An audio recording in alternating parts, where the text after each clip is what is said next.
In 15C, we're going to continue with solving equations, and they reference us back the blood alcohol content equation that we talked about, and it talks about how with mathematical models, the point of those is typically to represent something in real life, some sort of real life situation. And in order to be able to use those equations fully, whether you're a scientist or a sociologist or whatever field you're in, you need to be able to solve those equations for unknown variables. And so they're going to give us a couple scenarios here and have us practice with them. So Paula is our person in question here, and she has two options for going to school. She can either carpool with a friend or she can take the bus. Her friend estimates that the driving will cost 22 cents a mile for gas and 8.2 cents per mile for maintenance of the car. So that's kind of like that problem that we talked about a while back between renting and using your own car. So she's estimating that about 8.2 cents per mile for the maintenance. There's also a $25 parking fee per week.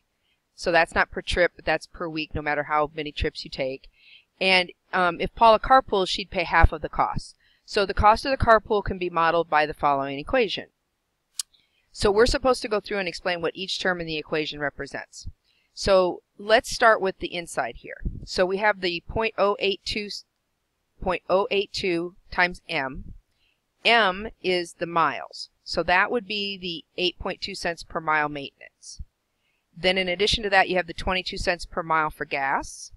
And again, that has to be taken times m because that's dependent on how many miles you drive. And then you add 25. That's the weekly parking fee, and we're not going to multiply that times miles because that doesn't have anything to do with the miles. That's just a flat fee per week. Then the half on the outside is because Paula's only paying for half. So Paula's cost, C, is half of 8.2 cents per mile and 22 cents per mile plus the $25 a week fee. So if we find the total weekly carpooling costs based on 7 miles each way, and then she goes to school 3 times a week. So 7 miles each way would be 14 miles per day, because of course they have to drive to school and back. And then she's going to go 3 times a week. So 14 miles each time times 3 times a week would be 42 miles. So if we plug that into the equation, I'm going to put that down here. Oh, I guess I can't go down anymore. I'm going to put that over here off to the side. So if we put that into the equation, her cost is going to be 1/2 of 0.082 times 42 plus 0.22 times 42 plus that $25 pass. So if I multiply that out, I'm going to do the inside first, kind of help my calculator do the order of operations, although I could do it all in one step. But 0.082 times 42 plus 0.22 times 42 plus 25. That gets us 37.684. So we'll round that to the nearest penny, and that gets us 37.68. So $37.68 total for them to drive. And then Paula only pays half of that, so if we take that times 1 divided by 2 or times 0.5, either one will give us the same thing. That gives us $18.84. And there's 3 ways we can multiply by half. You can either multiply by half, you can multiply by 0.5, or you can divide by 2 because you're dividing by 2 is the same as multiplying by half. So those would be her costs if she rode with her friend that she'd want to give to her friend. Something I want to note about this equation is we could combine these 2 bits together and just say total instead of separating the 8.2 cents and the 22 cents. We could say 0.8 0.302 per mile, because 22 cents and 8 cents would be 30 cents. So the little bit here on the end, the 0.2 cents, 0.302 per mile. So we could use that equation too if we wanted to. So now it says a weekly bus pass costs $22. How many total miles would Paula have to commute each week for the carpool to cost the same as the bus pass? And then how many trips each week would she have to make for the bus pass to be less expensive? Well, once we figure out when it's equal, anything past that, then the bus pass is going to be less expensive. So we're really kind of answering the same question with those two, because it would be past that. So if you have the bus pass, then you're not having to pay the $25 parking fee. You're not having to pay your friend for mileage. So what we want to know is when this cost for carpooling with her friend would be $22. So I'm going to say 22 equals half of 0.302 times each mile plus 25. Now, the first thing that we could get rid of here, that we want to get rid of, is this half. So I'm going to take this side times 2. Take 2 times half to get rid of that. And that would give us $44. And then over here, this cancels, and so we just have the what's on the inside, 0.032 m plus 25. And so once we have this $44, then we're going to subtract off the $25 for the parking fee. So basically what we're saying here with this 44 is, in order to make a bus pass more cost effective, they would have to spend $44 a week. The two of them together would have to spend $44 a week on their bus, or more on gas, in order for the bus pass to be more cost effective. So we're going to take off the $25 that they would pay for the parking fee, and that would give us 19. And over here, since this canceled, all we have left is 0.302 m. And then we're going to divide. Should have had this in red. Typically do the, so what we were doing is minus 25. And then over here, we're going to divide by 0.302. So 19 divided by 0.302 gives us $62. I'm sorry, 62.9. That's not dollars, that's miles. So 62.9 miles is how far they would have to travel in a week, where a bus pass would be more effective for them to use.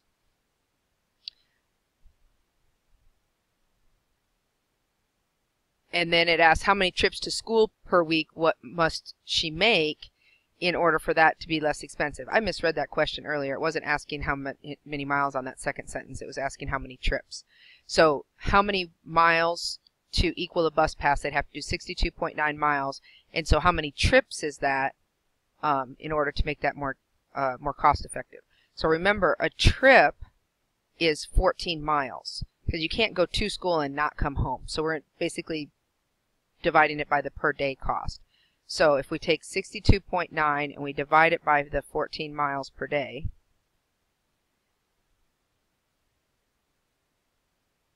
we get that 62.9 divided by 14. She'd have to go to school at least 4.5 times in a week.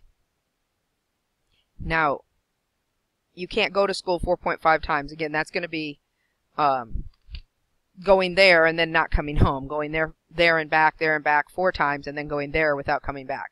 I guess she could sometimes ride with her friend and sometimes not, but that wouldn't really make sense for the scenario that we're talking about. So she would have to go to school more than 4 times in a week for this to be, for the bus to be more cost effective. So in other words, she'd have to go to school 5 times per week. We have to round up. If we go down to 4, then riding with her friend is going to be more effective. 4.5 makes the bus pass more effective, which means that we have to round up to 5 times a week, since you can't do a part of part of a day or a part of a trip. So she would have to go to school every day of the week in order for the bus pass to be more effective. So now we're going to go back and look at this Widmark's formula for the blood alcohol content. And it says if you had a case of a male who weighed 190 pounds, you could simplify the formula to this. So they've already done that work for us. They simplified the formula down to this for a 190-pound male. Forensic scientists use this equation at the time of an accident to determine how many drinks someone had. So in these cases, the time is typically known and the blood alcohol content is typically known. So the BAC you would get from drawing the blood, and you would have that. You would have the time, but the crime lab is going to try to figure out the number of drinks. How many drinks did they have? So if we want to compute that,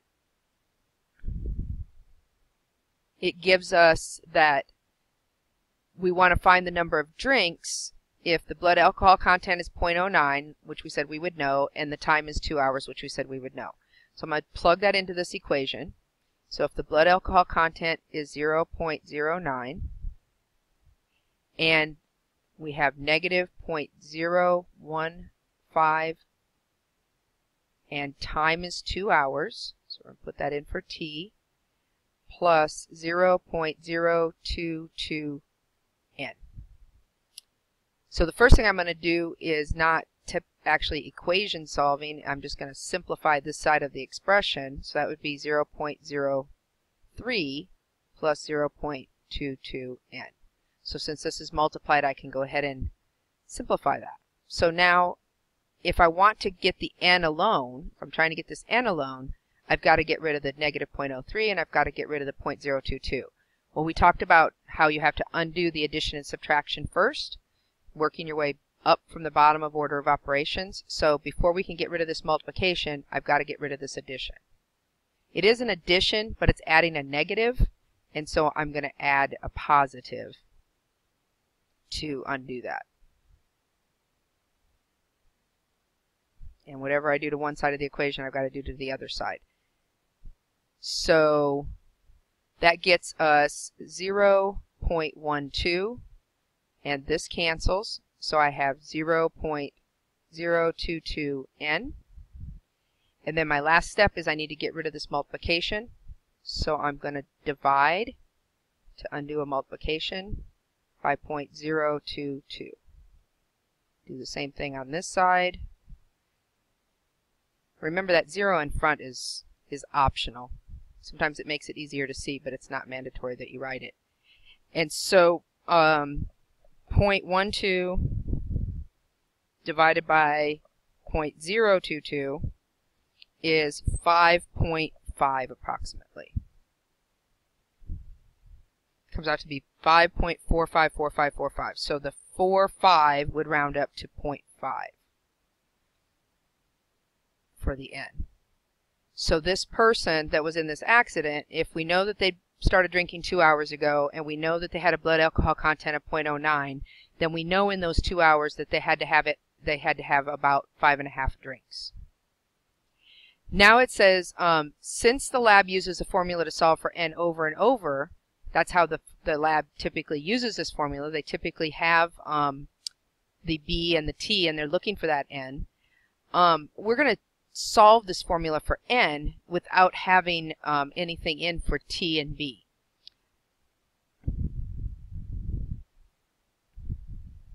So we're going to do the same thing that we did up here, except instead of actually having numbers in here, we're going to leave the variables B and T in there. So B equals negative 0.015 T plus 0.022 N. And we want to solve this for N in terms of B and T. Solve for N means get N alone. We want to get an N equals equation. So the first thing I'm going to do, just like before, remember here I added the 0.03. I'm going to do the same thing here, but I'm going to be adding 0.015 T. I'm going to add this entire expression to the other side. Sometimes people will say I'm moving it to the other side. When what you're technically doing is you're adding it to the other side, which then or you're adding it to both sides, which then cancels. So it cancels on this side, and on this side I have b plus 0.015t. Over here I still have 0.022n. And then next, just like up here, to get rid of the 0.022, I'm going to divide. But I'm not going to divide by the n because the n is what I'm trying to get alone. I'm just trying to get rid of this number here in front of it so the n's alone. So 0.022. And then my final equation, it doesn't come out as a number. It's going to come out with those variables still in there. So b plus 0.015t over 0.022 would equal n. And if they had it in this form, then they wouldn't have to continually solve it. They could just plug in the b and the t and figure out what the n is. So it makes it a little bit more useful for them, a little bit quicker for them.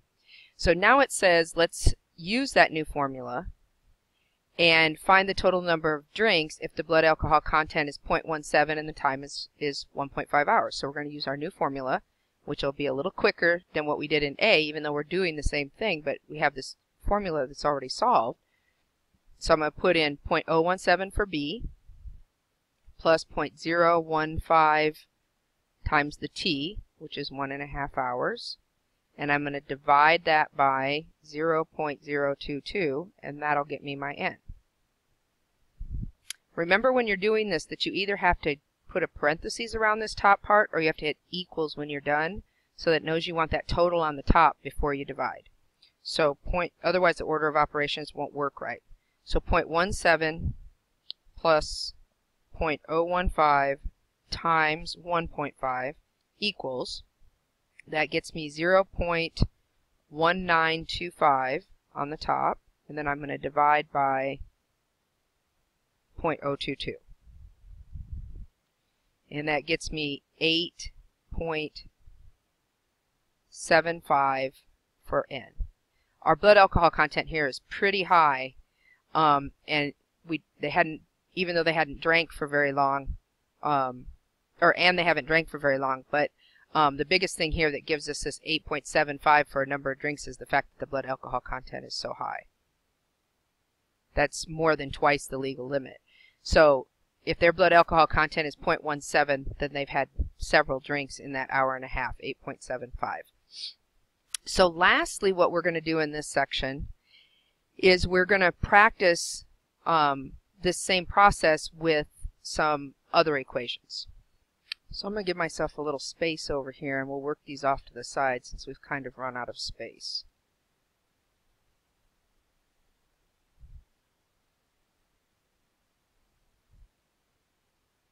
Okay, so the first one that they want us to do here is they want us to solve this equation for B. Now remember, when it says to solve for B, that means our goal is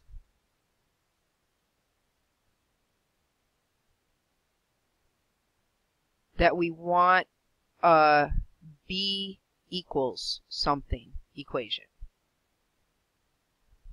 Okay, so we'll write that down real specifically on this one. So we have A plus 2B equals 12. Now they're not giving us what the A is, so the A is going to stay a variable. We're not going to put a number in for that. But we're going to try to get everything away from this side of the equation except for the B. So we're going to try to get it so that just the B is alone, so that when we're done with this, and sometimes I like to write this down even, I want, when I'm done, to have B equals something. So the first thing I'm going to do is I'm going to get rid of the addition. Not the multiplication, because I'm working the order of operations backwards. I'm going to get rid of the last thing that was done, and the last thing that would be done is an addition. So I'm going to subtract A from both sides, and that will give me 2B, because these cancel, 2B equals 12 minus A. I can't do anything with that A because I don't know what the A is, so it just has to stay as an A. The next thing I'm going to do, this is a multiplication. To undo a multiplication, I'm going to divide. So if I divide both sides by 2, then I get as a final result, and it's not it's not quite as nice as when you have the numbers to put in there, but I have to just leave it 12 minus a over 2. So I still have the variable a, but I do have this equation solved for b. I have a b equals equation. So b would equal 12 minus whatever a is divided by 2. If I knew what a was, then I could pop it in here and I would know what b is. Okay, so the next one, they want us to do y equals negative 2 over 3x minus 1, and they want us to solve that for x. So we're trying to get the x alone. Now this is a little tricky because it's on the bottom, and we've talked about how that makes it a little bit more difficult. So there's a couple different ways we can do this, and this is my favorite way to do it. I like to think of y as y over 1, because anything that you have, if you want to make it into a fraction, it's not already a fraction, you could just put it over 1. So like 7 is the same as 7 over 1. 10 is 10 over 1. 3 would be 3 over 1. So if I put it over 1, it doesn't change anything. Then on this side we have negative 2 over 3x minus 1. And in order to get this x off the bottom, I like to do this and then just flip both sides of the equation. So 1 over y equals 3x minus 1 over negative 2. And now we don't have the problem of the x being on the bottom anymore. My next step is going to be to do the last thing that would have been done. If I had a number here, I would take 3 times the number, subtract 1, and then divide by negative 2. So the last thing you would do is divide by negative 2. And the reason that the division is happening before the subtraction this time is because it's on the bottom of this fraction. So it's as if, this is in parentheses. So we have to undo what's outside of the parentheses before we can undo what's inside the parentheses. So I'm going to multiply by negative 2, since they divided by negative 2. Multiply this side by negative 2. And that will leave me with, bring this up here, so that would leave me with negative 2 over y. I miss having an entire whiteboard to write on. Negative 2 over y equals 3x minus 1. These cancel, so on this side I just have the 3x minus 1 left, and on this side negative 2 times 1 over y would be the same as negative 2 over y. So now I'm going to undo the subtraction before I undo the multiplication, so I'm working order of operations backwards. So I'm going to add 1. That would simply give me, it looks a little ugly, but just negative 2 over y plus 1 equals 3x, because this cancels out. And then the last step would be to divide by 3. And so my final answer is negative 2 over y plus 1 divided by 3.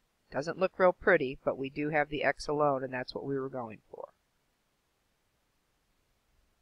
So negative 2 over y plus 1 divided by 3 equals x.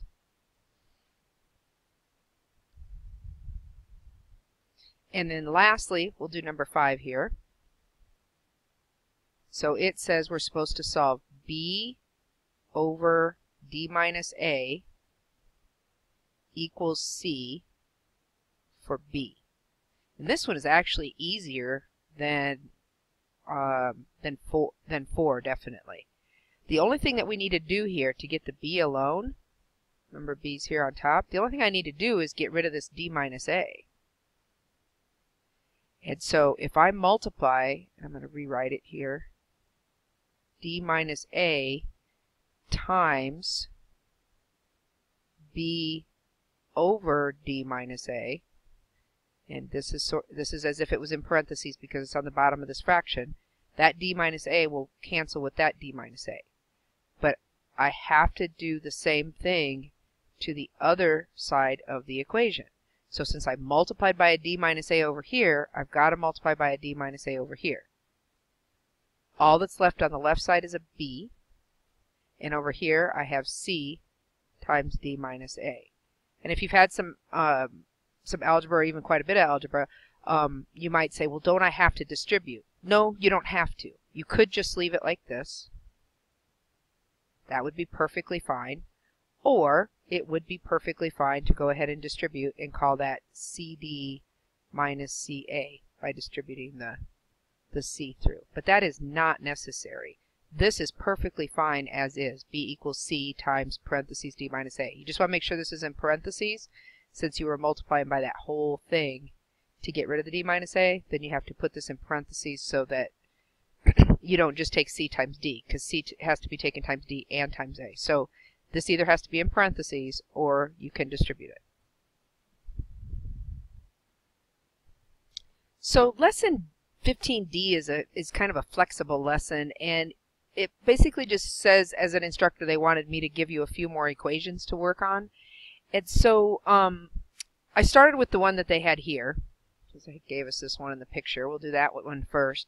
And then I just gave a few equations. These are what are known as linear equations, and they're one of the ones that are fairly common to basic algebra classes, and you also see a lot with equations in science and things like that, whether it be geometric shapes or things like that. So I've just given us some equations over here to work on, and the first one we're trying to solve for this y, and remember again that, and there will be a couple of these on your next test. You'll see that when you get your review, but there'll be a couple on your test that'll be just similar to these. So in this one we have a multiplication, we have an addition, and since we're working the order of operations backwards, remember parentheses, exponents, multiply, divide, add, subtract, and we want to work it this way since we're solving an equation, which means we're undoing the order of operations. Start with that add and subtract. So we're going to undo this addition. And we want to do the same thing to one side that we do to the other side. That leaves us on the left side with 5y because these cancel. And on the right side we have 12. Now to undo the 5, that's a multiplication, and so we're going to divide by 5. And this one doesn't come out real beautiful because we still have a fraction here, so you can say y equals 12 over 5. You can just leave it 12/5, or you could say 2 2/5, or if you divide that or switch the 2/5 to a decimal, you get 2.4. So any of those would be appropriate. I would accept any of those answers. That would be fine. The next one, since we're trying to solve for the x, I put this one on the right side, but that doesn't really change anything. We still are trying to get everything away from the x and onto the other side, or canceled out to the other side. So the first thing that we want to do, since this is 2 times x minus 7, we want to undo the addition and subtraction. So we're going to undo the subtraction by adding 7. Whatever we do to the right, we have to do to the left.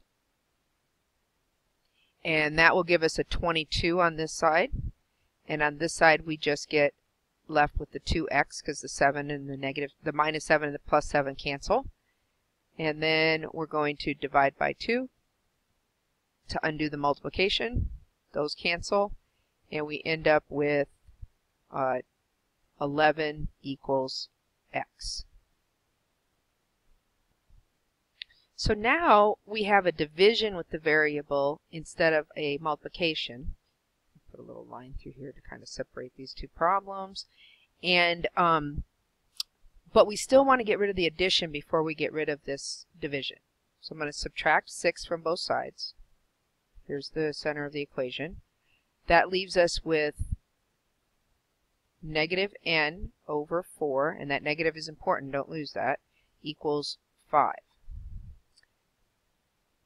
So the next thing that we want to do is we want to get rid of this division. Since it's a division, we have to multiply by 4. So multiply by 4 on both sides. That cancels the 4 out. That leaves us on the left side with a negative n, and over here with a 20.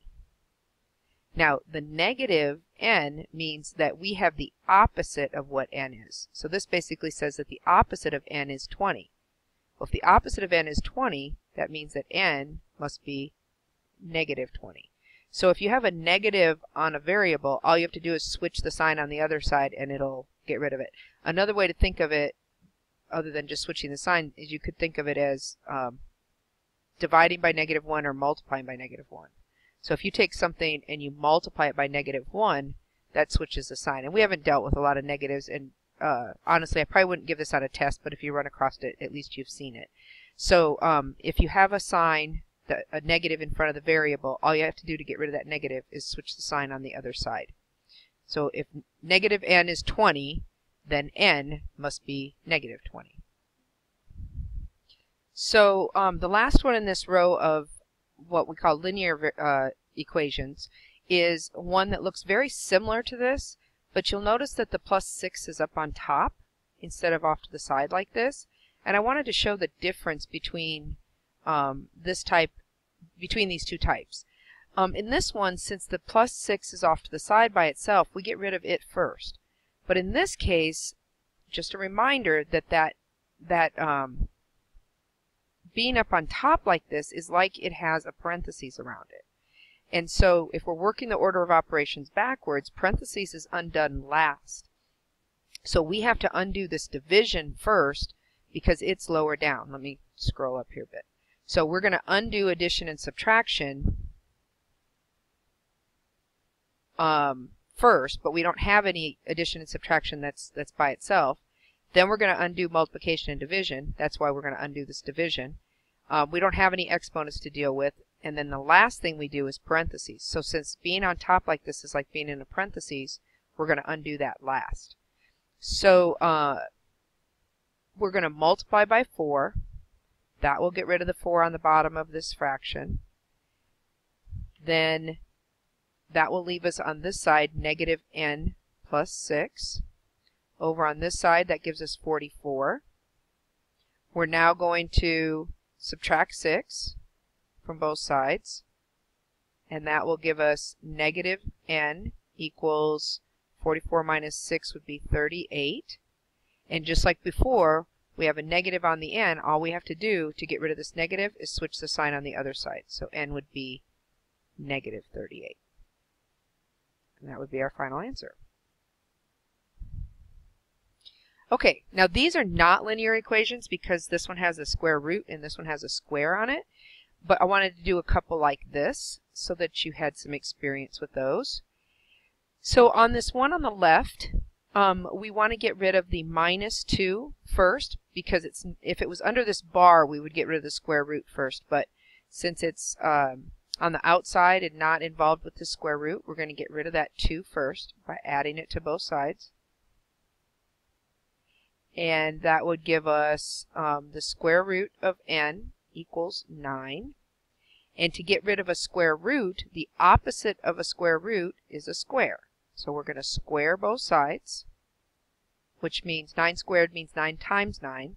The square and the square root cancel, so I get n over here, and over here I get 81. 9 times 9 would be 81. 9 squared is 81. There should be a square button on your calculator that you could use, or you can just do 9 times 9.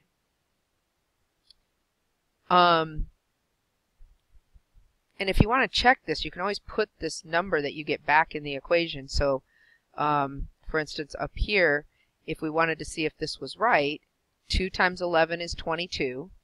22 minus 7 gets you 15. So you know that everything's good. Okay, so here, if we put the 81 in here, the square root of 81 would be 9. Minus 2 is 7. So it works out okay. And this next one is similar, but it has a square instead of a square root. So we're still going to add 2 to both sides.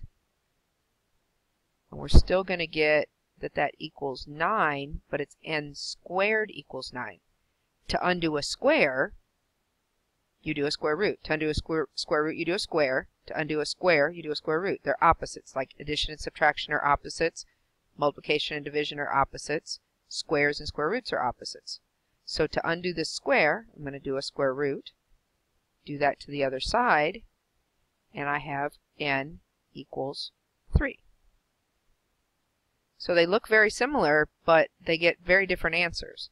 If I put this back in up here, 3 squared would be 9. 9 minus 2 would be 7. So it works out.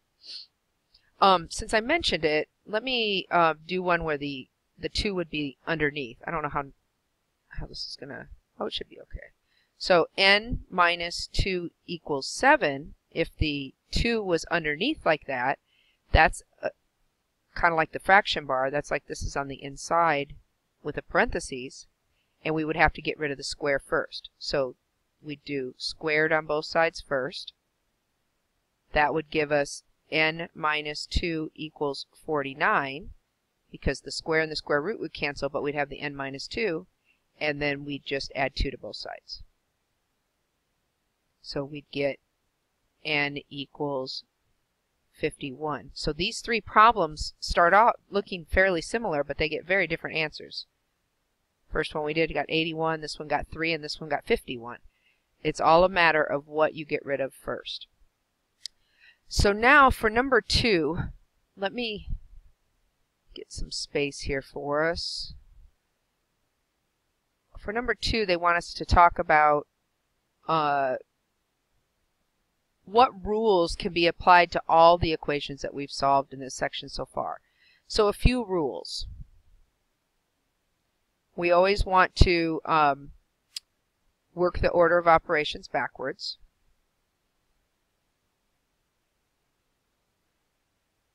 Okay, so I'll kind of make a little thing here. So one of the things we want to do, we want to work the order of operations backwards. Whatever we do to one side,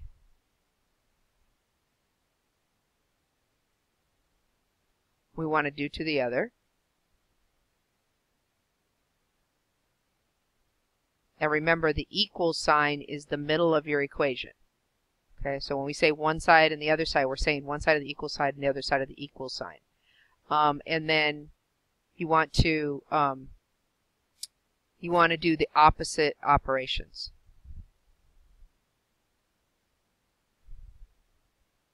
To undo things. So to undo a addition, you're going to subtract. To undo a subtraction, you're going to add. To undo a multiplication, you're going to divide. To undo a division, you're going to multiply. To undo a square root, you're going to square. So whatever your base is. So if you have something squared, to undo that square, you're going to do a square root. So those are all opposite operations from each other. Just some general ideas. And then the last thing that they ask us to talk about here is it says apply these rules to the equation below. Note what you can and cannot do. Well, I'm actually not going to do anything to this equation because this equation is impossible for us to do with what we've talked about. It's not impossible to do, but it is for what we've talked about because it has an x squared and an x. And we can't put an x squared and an x together. And so there's really no way for us to solve this because we can't get the variable in one spot together. If this was just a 2x and a 5x, we could make it 7x, but that square on there changes the whole thing. I can manipulate this, but I'm never going to be able to get it where I have just an x equals. So don't worry about these types. We're not going to cover these types in this class, but also be aware that when you see one of these, you can't use the methods that we've used to solve it. It doesn't work. There's other methods to do that. So the last section in Unit 15, we're going to talk about proportional viewing. Proportional viewing, they're talking about widescreen TV versus in widescreen, letterbox, different types of ways of modifying a movie so that you can watch it on your TV. So you've probably watched movies on TV in what's known as letterbox, where there's a dark band above and below the image. And that format is used to compensate for the difference between the shape of a movie screen or the dimensions of a movie screen compared to a TV screen. And the following information is from widescreen.org. And that's actually, this picture is something I went and got from widescreen.org that wasn't in our original lesson. But it says, since 1955, most movies were and still are filmed in a process where the width of the visual frame is somewhere between 1.85 to 2.4 times greater than the height. I think it's interesting to note that it's still not standard. It's somewhere between 1.85 to 2.4 times greater than the height. So that means for every inch that you have this way on a movie, you have 1.85 to 2.4 times this way. So if this is 1 foot, this would be roughly 2 feet, somewhere between 1.85 and 2.4. So it's roughly double this way to this way, depending on the movie. The result is what's known as a panoramic view that, if it's used properly, can add to the breadth and perception of what's going on in the movie, the environment and the mood. That formula is called the aspect ratio. The aspect ratio is usually stated using a colon. So a movie that's 1.85 times wider than it is high, they would say it's 1.85 to 1. So this is your width, and this is your height. So it says how wide it is compared to how high it is. Similarly, a movie that's 2.3 times wider would be 2.35 to 1. So this would have a width of 2.35 for every 1 height. The problem is when you try to take a movie and put it on TV, modern televisions come in 2 aspect ratios. It's either 1.33 to 1, which can also be written as 4 to 3, just multiplying this by 3 and this by 3. So 1.33 to 1, let me write it this way. As a fraction, 1.33 to 1 would be the same as 4 to 3, because 1.33 times 3 and 1 times 3 would give you roughly these numbers. This would be actually 3.99, but it's close enough for what we're talking about, which has been the standard since televisions became popular. So this is like an old television. New televisions are 1.77 to 1, or what's known as 16 to 9. So if you want to put a 1 on the bottom, you'd have to say 1.77 to 1, but what we typically call those is 16 to 9. If I take 1 times 9, 1.77 times 9, I get 16 to 9. But neither one of these is as wide as the movie, which are these. So you'll notice that 1.85 to 1 and 2.35 to 1, those are bigger numbers than 1.33 to 1 or 1.77 to 1. This is closer. This is close to the 1.85, but it's still not as big as the 1.85. So we have a quote here from Leonard Nimoy. If you aren't familiar with who that is, that was Spock in Star Trek. Or he played Spock in Star Trek, I should say. And he in later years was did more work as a director than as an actor. And he said that when you watch a movie on your television screen, you're not necessarily seeing it the way it was originally intended. As a director, when I set up a shot and say there's 2 people in the frame, with the widescreen, I can hold both with 1 person on each end of the frame. When that shot is condensed to fit on your TV tube, you can't hold both actors, and the intent of the scene is sometimes changed. So that's what I wanted to show with this picture here. So we have a movie here where you have 4 people in the movie, and when this is changed from the movie, which would be the entire picture, and they try to put it to the old standard TV, in order to fill up the entire TV screen, they would have to cut off each side of this to make this shape correct. So if you were watching this on TV, you wouldn't see this or this. You would only see the middle portion. Well, that kind of changes the intent of the scene. You're supposed to realize that there's 4 people standing there. So when you chop off these other people, or whatever the other part of the scene is, it changes what you're seeing for the movie and may change a little bit the intent of what the director was trying to show.